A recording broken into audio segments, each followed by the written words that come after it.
नमस्कार, जय हिंद दोस्तों। आप वीडियो को पूरा देखा करें। वीडियो के लास्ट में आपको एक क्वेश्चन दिया जाता है, उसको कमेंट बॉक्स में उसका आंसर जरूर दिया करें। जो आंसर सबसे पहले और सही जवाब देता है उसका नेक्स्ट वीडियो में हम अपने वीडियो के माध्यम से परिचय दिलाते हैं। आज हम लोग पढ़ने वाले हैं क्लास 12 की अपकलन मतलब डिफ्रेंशिएशंस। उसमें क्या है, इसमें संख्याओं का कोई भी संख्या दी होती है उसका आकलन करना होता है। अगर जैसे आपकी संख्याएं दो प्रकार की होती हैं, एक आती है अचर और एक आती है चर। अचर वो संख्याएं होती हैं जो 1, 2, 3, 4, 5 डेडेडेस आदि के रूप में पाई जाती हैं, जबकि जो चर संख्या होती है वो आपकी A, B, C, D डेडेडेस डेड तक प्राप्त होती है, वो आपकी चर संख्याएं कहलाती हैं। और जो 1, 2, 3, 4, 5 अनंत तक चली जाती है वो आपके अचर राशियां कहलाती हैं। अगर आप अचर राशियों का डिफरेंशिएशन कराते हैं तो d/dx अचर राशि का अपकलन आपका 0 हो जाता है। जो d/dx लिखा जाता है ये अपकलन का सिंबल है। और अगर आप d/dx x के सापेक्ष जो आपका अपकलन है वो x के सापेक्ष हो रहा है, अगर x का आप अपकलन कराते हैं तो उसकी वैल्यू 1 हो जाती है। और अगर x पे घात कोई x के ऊपर कोई घात दी गई है उसका हम अपकलन कराते हैं तो इसकी घात आपकी आगे आ जाती है और ऊपर से एक घात आपकी कम हो जाती है। ये 3 इस प्रकार के सूत्र मान लीजिए आप कि अचर वैल्यू का हम अपकलन कराते हैं वो आपका 0 हो जाता है, और x का हम अपकलन कराते हैं उसका मान 1 हो जाता है। और अगर हम x की पावर n किसी घात का अपकलन कराते हैं तो जो घात होती है वो आपकी आगे आ जाती है और x की एक घात कम हो जाती है। इसी प्रकार के कुछ हम प्रॉब्लम्स देखते हैं कि किस प्रकार से आते हैं।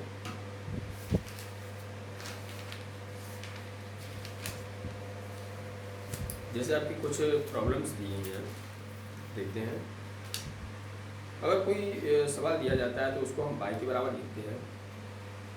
जैसे आपका सवाल दिया गया है, जो आपका सूत्र है इस सूत्र को हम थोड़ा सा से लिख देते हैं कि d/dx और x की power n equal to n x की पावर n माइनस 1, ये आपका मुख्य सूत्र है। इसमें आपका पहला सवाल दिया गया है y बराबर 3x पावर 2।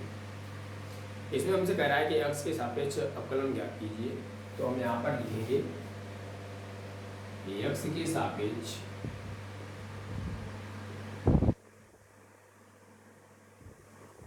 अपकलन करने पर तो जो अपकलन हम करते हैं वो दोनों पक्ष में होता है आपका, तो यहाँ पर आ जाएगा d/dx y equal to d/dx 3x²।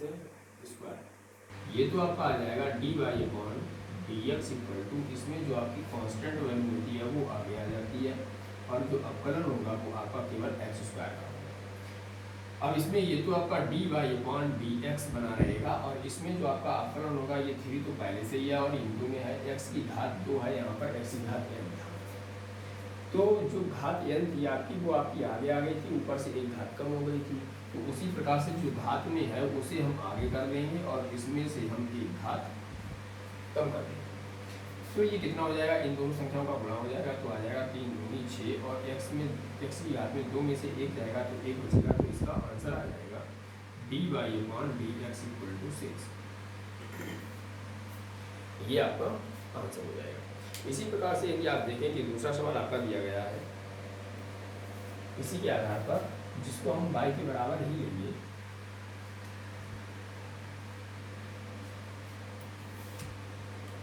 जिसमें आपका सवाल दिया गया है y बराबर x की घात -5। इससे पहले वाले सवाल में x की घात आपकी पॉजिटिव हुआ करती थी और इसमें जो आपकी x की घात दी गई है वो आपकी ऋणात्मक दी गई है। तो इसे हम किस प्रकार से सॉल्व करते हैं कि हमें x के सापेक्ष ही अपकलन करना है, तो यहाँ पर लिखेंगे x के सापेक्ष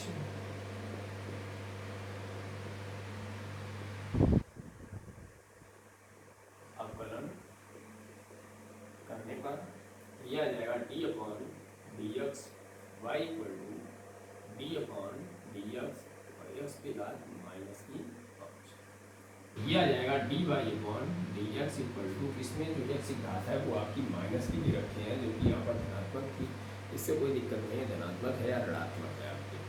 आपकी जो घात दी गई है आप उसको आगे कर लीजिए, तो ये हो जाएगा माइनस की 5 और एक्स की घात माइनस का 5 है, लेकिन हम एक घात फिर भी घटाएंगे।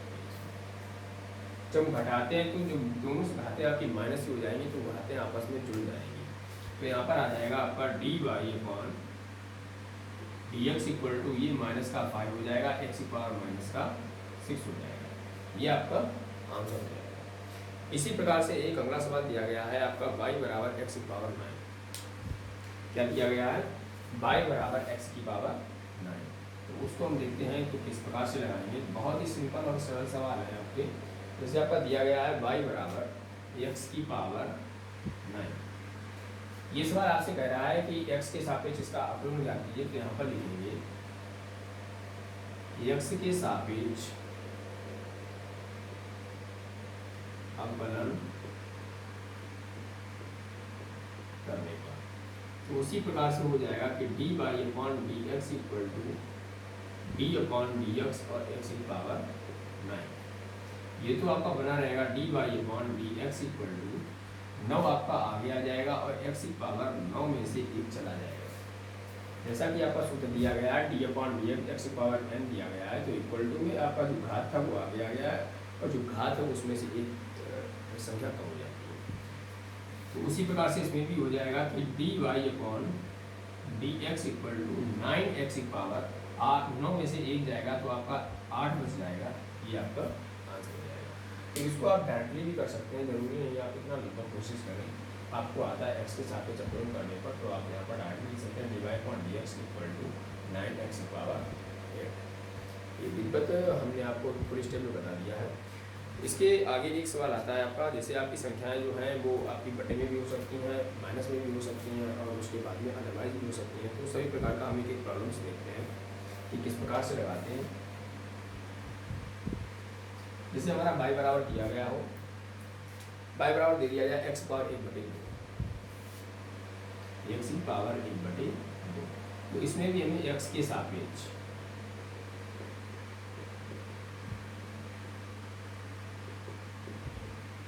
अवकलन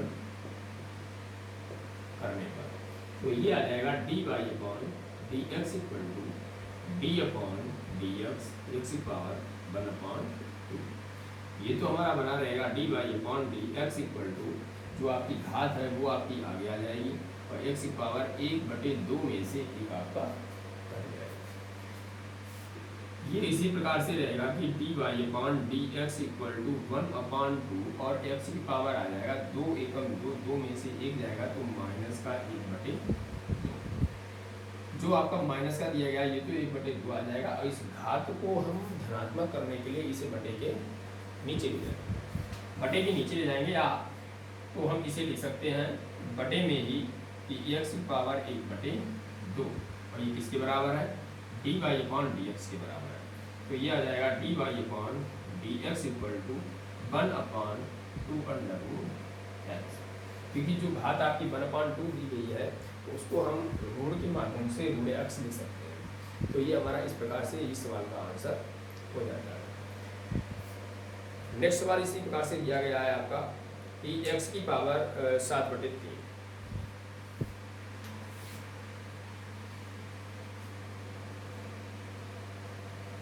x की पावर 7/3 जो आपका दिया गया है उसे हम देखिए किस प्रकार से हल करते हैं। कि आपका नेक्स्ट सवाल दिया गया है y बराबर x की पावर 7/3। इसे हम जब हल कराएंगे तो यहाँ पर लिखेंगे x के सापेक्ष अवकलन करने पर। ये हमेशा आपको लिखना होगा x के सापेक्ष अवकलन करने पर। तो ये आ जाएगा हमारा d Y upon D x equal to D upon D x की पावर 7/3। ये आ जाएगा D Y upon D x equal to, तो जो आपकी घात ऊपर दी गई है उसको हम क्या करते हैं, उसको आगे लिख लेते हैं और इसमें से हम एक घात को कम कर देते हैं। तो ये आ जाएगा 7/3 एक्स की घात 7/3 माइनस 1। ये हो जाएगा आपका D Y upon D x equal to 7/3। 3। X की पावर 7/3 माइनस का जो 1 दिया गया है इसको हम सॉल्व कराएंगे तो ये आ जाएगा 7 माइनस के 3/3। ये आ जाएगा dy/dx इक्वल टू 7/3 एक्स की पावर 7 में से 3 जाएगा कितना बचेगा 4/3। ये आपका आंसर हो जाएगा। तो इस प्रकार से एक नेक्स्ट सवाल दिया गया है।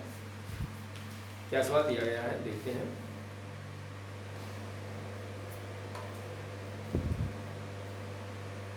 अगर इस प्रकार से कोई भी सवाल आपका बटे में संख्या दे दी जाए तो उसे हम इस प्रकार से करते हैं। तो बटे में जो संख्या दी जाती है तो हमारी कांस्टेंट वैल्यू हो जाती है, उसको हम बाहर भी लिख सकते हैं।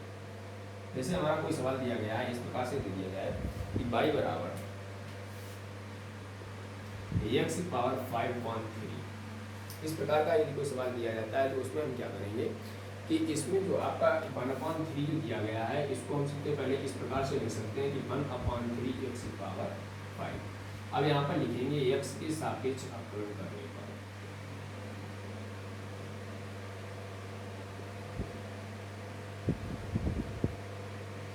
तो यहाँ पर आ जाएगा आपका d/dx y इक्वल टू 1/3 को हम पहले लिख लेते हैं और d/dx को बाद में लिखेंगे x की पावर 5 आ जाएगा। तो यहाँ पर देखते हैं तो ये हमारा आ जाएगा dy/dx इक्वल टू ये 1/3 आ जाएगा इंटू आपका 5 आ जाएगा और x में एक घात कम हो जाएगी तो कितनी बचेंगी 4 बचेंगी। ये हमारा dy/dx बना रहेगा। जब इस प्रकार की कोई संख्या आती है तो उस संख्या को गुणा हमेशा ऊपर वाली संख्या में कर दिया जाता है। तो 5 का गुणा जब 1 में कराएंगे तो हमारा 5/3 आ जाएगा। तो यहाँ पर लिखेंगे 5/3 एक्स की घात 4। ये हमारा आंसर हो जाएगा। तो इस प्रकार से देखिए इस सवाल में क्या था आपका कि y बराबर आपका सवाल दिया था x की पावर 5/3। जो अपान में संख्या दी थी वो हमारी कांस्टेंट वैल्यू थी, उसको हमने संख्या चर वाली वैल्यू से अलग कर दिया है। तो उसको हमने लिख दिया y बराबर 1/3 को अलग कर लिया, x/5 को हमने अलग कर दिया।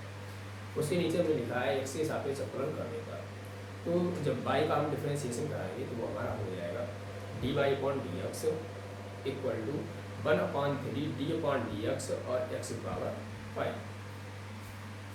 dy/dx इक्वल टू 1/3 आपका वैसा ही बना रहेगा। x की पावर जो 5 था आपका उसको आपने 5 को आगे कर लिया, ऊपर की घात आपकी कम हो जाएगी तो x की घात 4 हो जाएगा। यहाँ पर आपका dy/dx बना रहेगा। 5 का हम 1 में गुणा कराएंगे तो 5/3 आ जाएगा, x की घात आपका 4 आ जाएगा।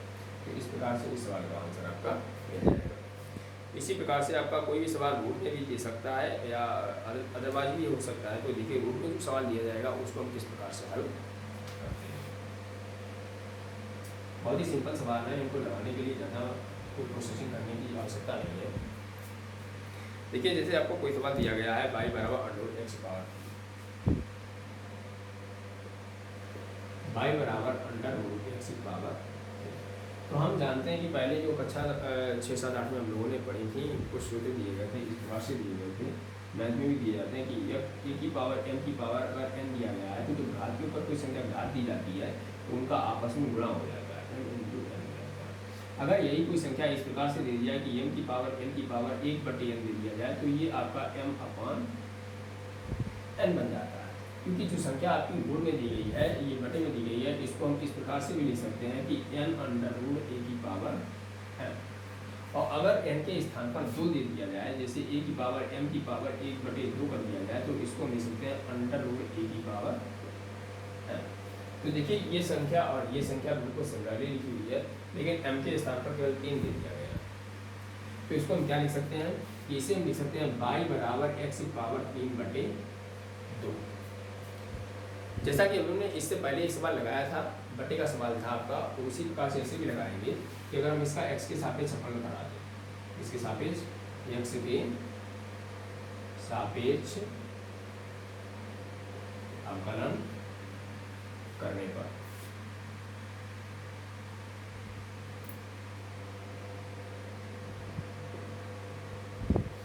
तो देखिए इसे हम किस प्रकार से हल कराते हैं। तो ये हमारा आ जाएगा dy/dx equal to d/dx x की पावर 3/2।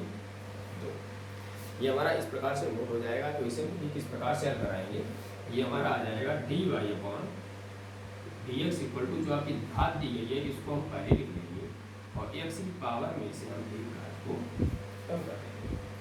तो तो ये हमारा आ जाएगा dy upon dx equal to, ये आपका 3/2 रहेगा, x की पावर हम इसमें से घटाएंगे तो 3 माइनस के 2/2 आ जाएगा, क्योंकि जब कोई संख्या इस प्रकार से दी होती है तो बटे वाली संख्या का इसमें गुणा हो जाता है, तो आ जाएगा 3 माइनस के 2/2।